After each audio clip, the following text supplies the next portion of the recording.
Hello everyone, welcome to Helper.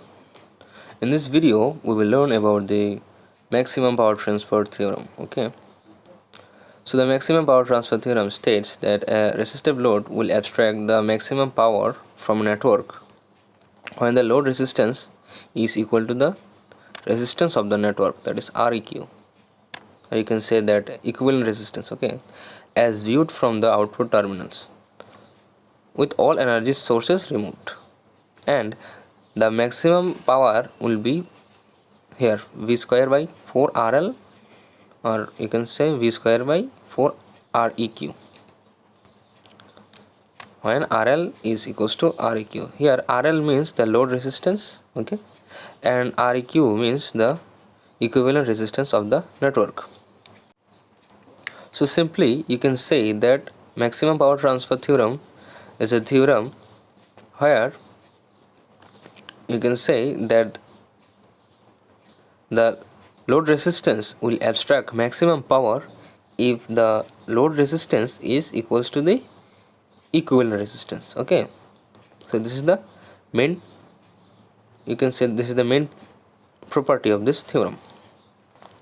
So now we will derive the power V square by 4 RL or V square by 4 Req, that is the maximum power. Okay, for derive the power, first of all we will draw the circuit.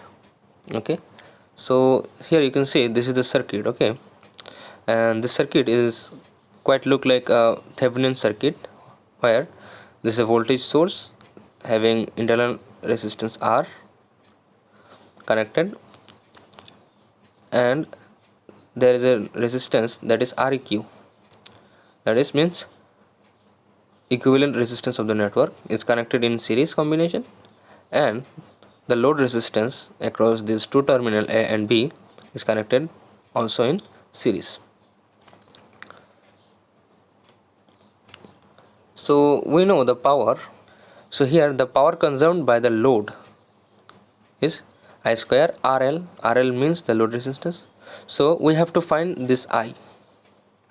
Okay, we know the current I is equals to V by R. Okay, so we have to find this RT.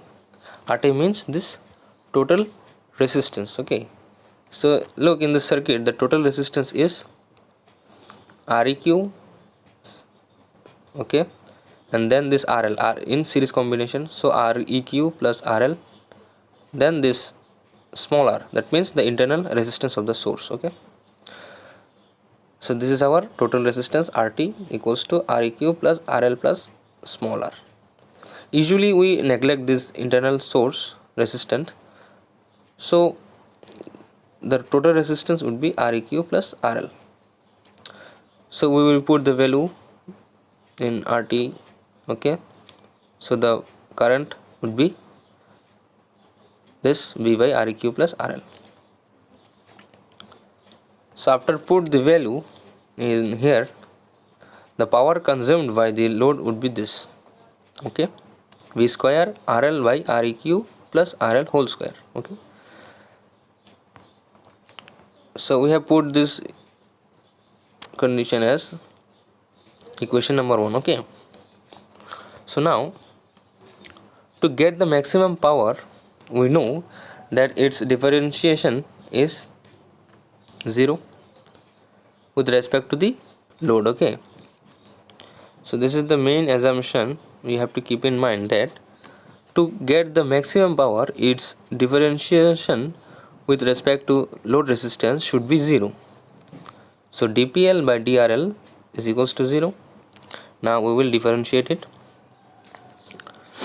Here V square is constant, so it get out from this, and after that this equation look like this. Now simply here look, we will apply P, this is P and this is Q. We will apply dPQ. Okay, this differentiation formula we will use, then we will differentiate it. After differentiation we will get RL equals to Req, and this is the condition. Okay, that means the load resistance is equals to the equivalent resistance. Okay, after that we will put this equation in equation number 1. Okay, in this equation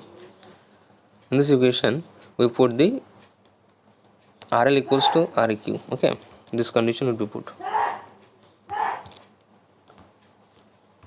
So after putting Req equals to RL, here PL, this is PL, sorry, PL is equals to this, and after simplify we get PL equals to V square by 4RL, and you can say RL equals to Req, so it would be V square by 4 Req. So this is the maximum power that will be abstract by the load resistance.